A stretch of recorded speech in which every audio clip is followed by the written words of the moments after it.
Even 1,000 arms are not enough to reach out and relieve all of the suffering of all sentient beings. And yet, it's better than nothing. Hi, it's Margaret Maloney, and welcome to the Death Dhamma podcast. I'm a Buddhist practitioner out here in the world, having experienced the loss of my loved ones and knowing how much my Buddhist practice helped me on my grief journey. And now, together, we have this safe space to discuss death, dying, grief, and the Buddhist teachings that help us really understand attachment, impermanence, being compassionate, being death ready, what it means to live a life so that we can have a peaceful death. Yep, it's a big topic, and we're going to take it on together. Let's go. Popular Buddhist legend tells us that Avalokiteshvara vowed not to rest until he had freed all sentient beings from samsara. And he tried. And then he realized that there's so many unhappy beings yet to be saved that he couldn't do it. Now, Amitabha helped out by helping him have 11 heads, can you imagine, with which to hear the cries of the suffering. But then hearing the cries and understanding them, Avalokiteshvara tries to reach out, but found that 2 arms were not enough, and so his arms shattered into pieces, where once again Amitabha helps out by giving him 1,000 arms with which to aid the suffering multitudes. And throughout the ages, we've always been able to look around and see that there are others who are suffering and who need assistance. And so Avalokiteshvara, who probably first emerged in the 1st century Common Era, has been a popular Buddhist saint, I'll say Buddhist deity really, one whom we still call upon today across our various traditions. If you ever use the chant Om Mani Padme Hum, often that is considered to be a way of calling out to Avalokiteshvara for help and compassion. And if the name Avalokiteshvara doesn't ring true to you, it could be my pronunciation, or it could be that you're used to hearing about Guanyin, which is what we hear more often from Chinese Buddhism. And in fact, I believe the original translations used something very similar to the name Guanyin, with the name Avalokiteshvara popping up in Sanskrit in later centuries. And in traditions now, although Avalokiteshvara is a male deity, Guanyin is female and is the goddess of compassion. And you may see Guanyin depicted many places. I know that when I go to a nail salon here in Southern California, that I will see very often shrines to Guanyin, the goddess of compassion. In whatever form or name that you come across this Bodhisattva of compassion, this Bodhisattva of compassion teaches us how to model new ways of acting that enable us to skillfully help other beings. And so this is a representation, a reminder that we have the ability to help other beings escape from suffering. As you might guess, if you are a god or goddess of compassion, depending on the depiction that you've been given, you are powerful. And so some of the powers and abilities attributed is, of course, boundless compassion, the immense amounts of empathy and wisdom, and the ability to use those virtues as his powers, or again, in other cultures, her powers. In fact, so this gender fluidity. And so sometimes when Avalokiteshvara is Guanyin, Guanyin might be male or Guanyin might be female. In today's world, I think we're seeing more female versions, but there's still the ability for that gender fluidity, which is attributed to, I'm going to just say his for this since I started with Avalokiteshvara, who is him, his ability to change in order to suit the situation at hand, in order to help others as needed. And of course, there's many different stories of his helping others.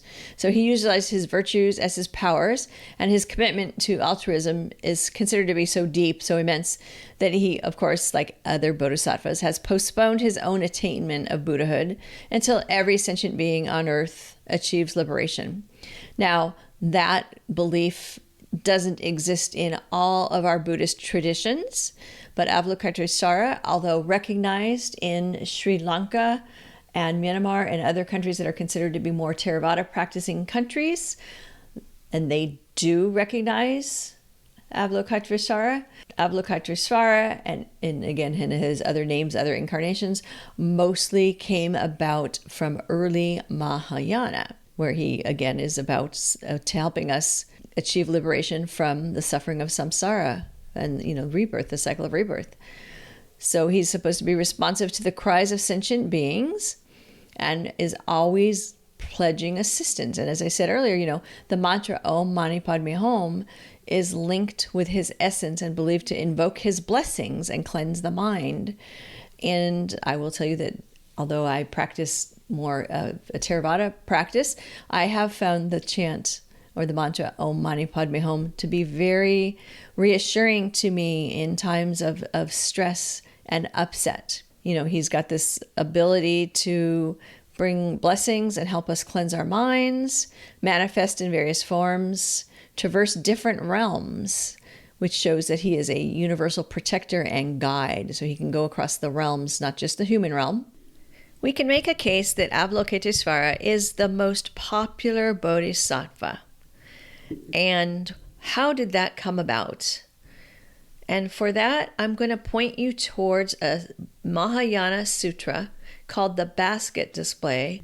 And I'm not going to be able to read you the whole sutra because it is 89 pages, but I will tell you a little bit about it. So first, some background.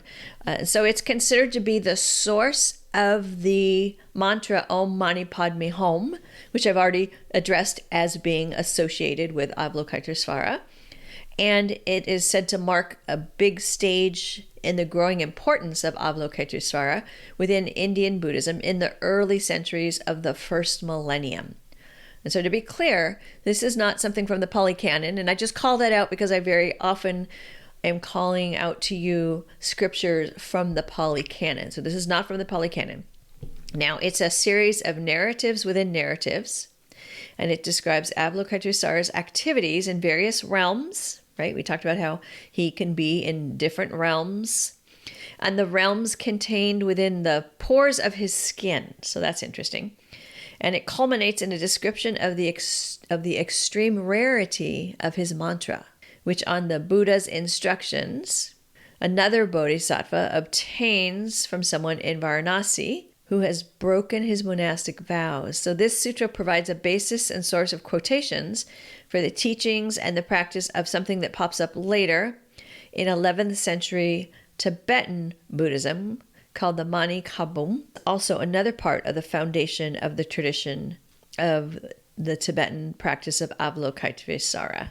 Now, this sutra probably dates to the 5th century Common Era, although I have found some information that says 1st century. Probably the most reliable is 5th century Common Era.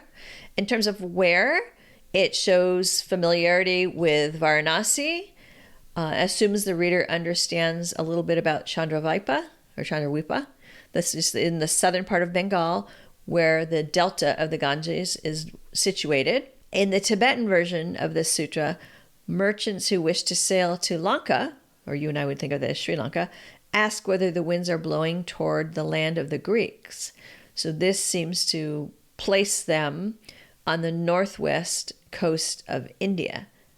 In terms of time, it's located within a culture where the Mahabharata and the Puranas had a dominant place in Indian culture. So that's part of why it's being said the 5th century, because those cultures are prominent during the Gupta period, which is the 3rd to 5th century Common Era. Eventually, practices and recognition of Avalokiteshvara spread throughout the world of Buddhism. I mean, here I am, and I know of Avalokiteshvara. Some will compare the Avalokiteshvara from this sutra to Shiva from the Hindu pantheon, because of the Om Mani Padme Hum passage and how there was the Om Namah Shiva, or homage to Shiva, as they're similar in nature. And so there's a thought that perhaps they are coming from the same time, and that perhaps the Avalokiteshvara Om Mani Padme Hum was fashioned after the style Om Namah Shiva.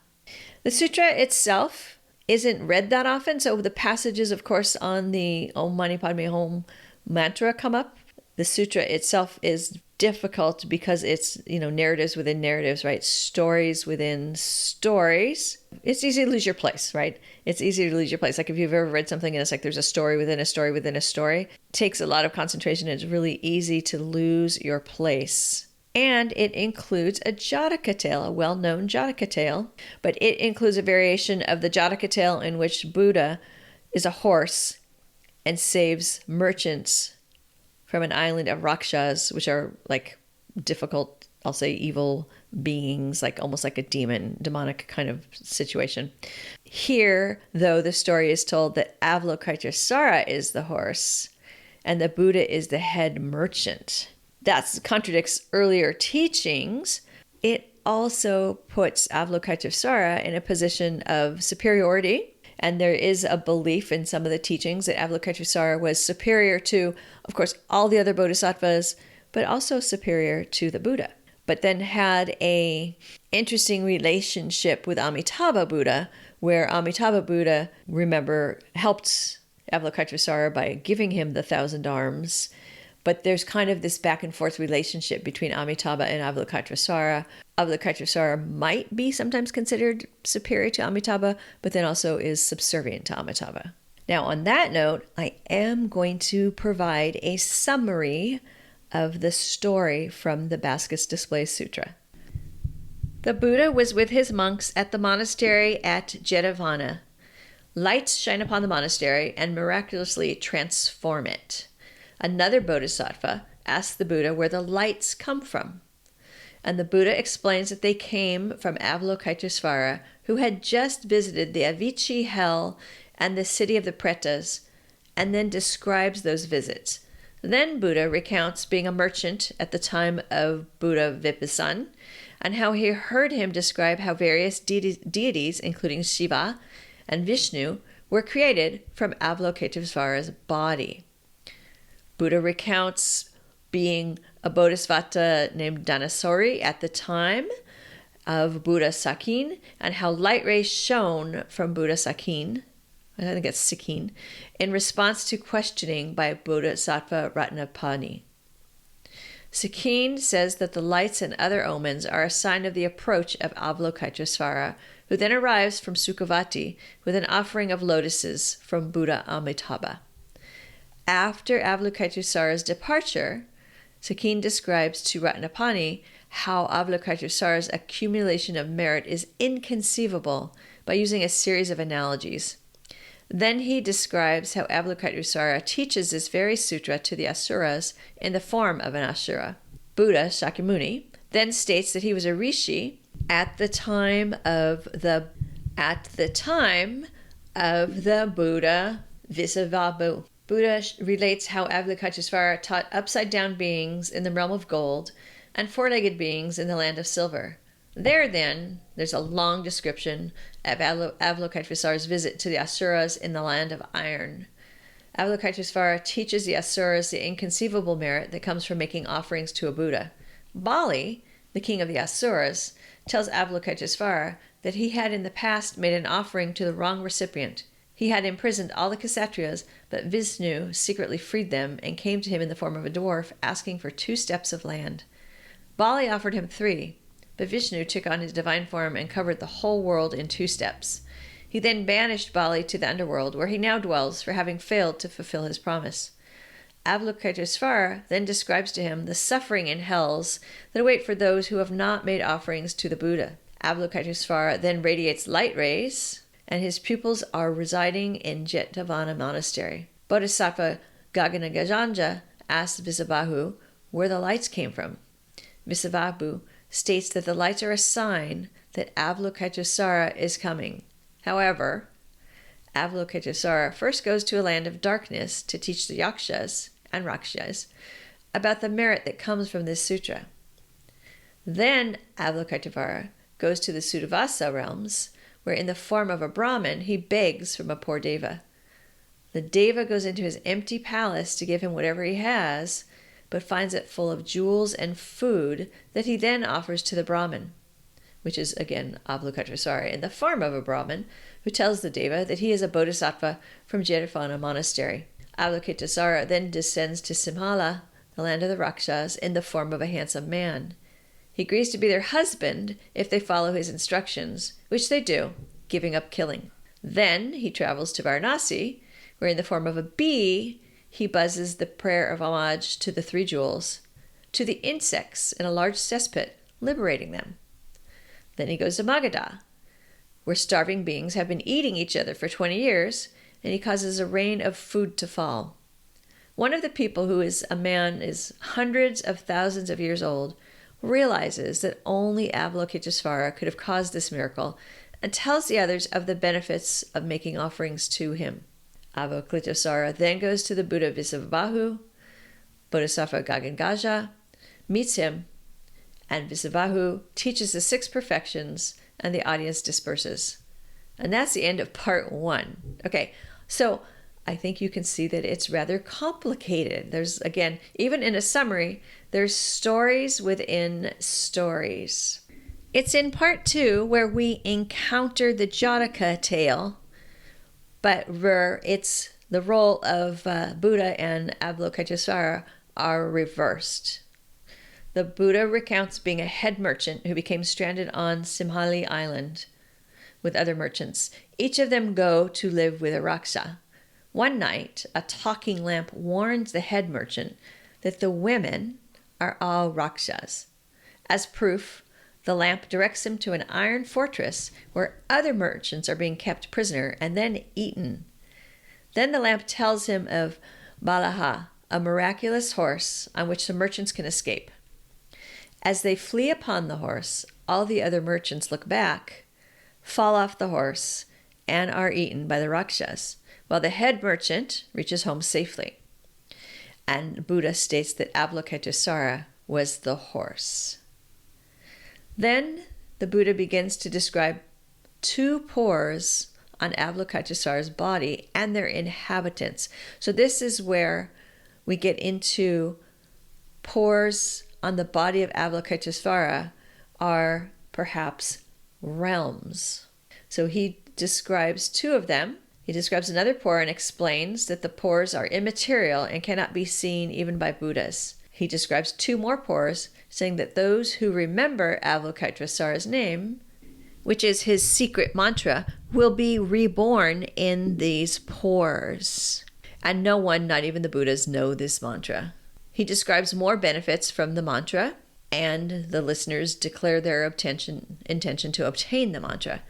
Buddha Sakyamuni recounts his own search for it until after meeting trillions of Buddhas, he finally met Buddha Ratnamata, who directed him to Buddha Padmatma, and Padmatama describes the incalculable benefits that come from saying the mantra once, and then describes his own long, fruitless search for the mantra until he came to Buddha Amitabha, who instructed Avalokiteshvara to give the mantra to Padmamata. Avalokiteshvara does so through a mandala made of precious stones and gives the instructions on how to make the mandala. Buddha follows this narrative with a description of how incalculable the benefits are from even 1 syllable. The Buddha then says that he can only obtain it from an unnamed Dharma. The Buddha says that he can only obtain it from an unnamed Dharmabhanika who has lost his monastic vows and lives in Varanasi. They go to him in a huge procession of people and offerings. The Dharmabhanika describes the benefits of the mantra, and at the urging of Avalokiteshvara, who appears in the sky, gives them the mantra, and those who visited in turn return to Buddha. 70 million Buddhas recite the mantra of the goddess known as Kundi or Kunda. Buddha then describes 5 more Avalokiteshvara's pores. the oceans that come from his big toe, and there are no more pores but those 10. Then omens of Avalokiteshvara's arrival appear. He leaves Sukhavati and comes to the Buddha and offers him lotuses from Buddha Amitabha. Buddha then directs Mahavasara and Umadevi to receive the prophecies of their future Buddhahood from Avalokiteshvara. The Buddha then teaches about the immenseness, the vastness of Avalokiteshvara's merit. The Buddha recounts a time where he was with Buddha Karakuchanda and saw Amitabha and Avalokiteshvara both practicing various samadhis. And there's a declaration made that not even the Buddhas have the samadhis that Avalokiteshvara has. Buddha describes the benefits that come from this sutra. Avalokiteshvara departs. Then Ananda requests teachings on monastic conduct, and the Buddha prophesies how there will be monks who do not maintain their conduct in the future and who should be expelled. He describes the tortures in hell and other rebirths that await lay people who misuse the property of the Sangha. Ananda departs, and the sutra concludes. So in part 1, we really gain an understanding of Avalokiteshvara and his ability and desire to really help those who are suffering. We have many examples of his ability to assist those who need assistance. And in part 2, we see the Buddha contrasted to Avalokiteshvara, and really Avalokiteshvara is given an elevated position. And the importance of the mantra, that secret 6-syllable mantra, which happens to be Om Mani Padme Hum, and how that mantra came to be handed down, and the importance of it, and the vast amounts of merit that Avalokiteshvara has for his works.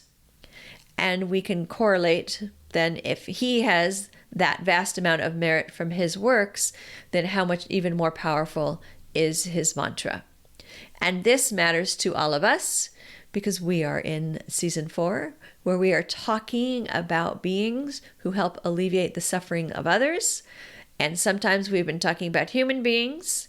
We've talked about Anathapindika, a human being who was living during the time of the Buddha and helped set up so many of the places where the Buddha was able to stay and teach. And now we have a Bodhisattva who is here and still here with us to help us with our relief from suffering. And if they can do all of that, we know that we too can do our part to help others gain relief from suffering. I've got books for you, starting with Carpooling with Death, How Living with Death Will Make You Stronger, Wiser, and Fearless.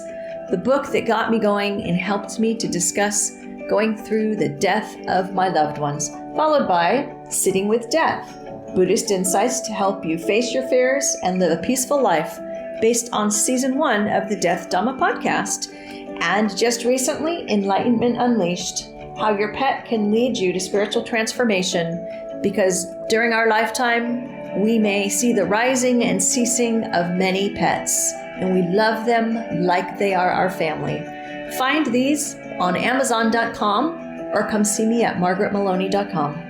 You've been listening to the Death Dhamma podcast with your host, Margaret Maloney. Thank you so much for being here. Come find me on MargaretMaloney.com, MargaretMeloni.com. And until we meet again, may you be well, may you be happy, may you be at ease, and may you be free from suffering. Bye for now.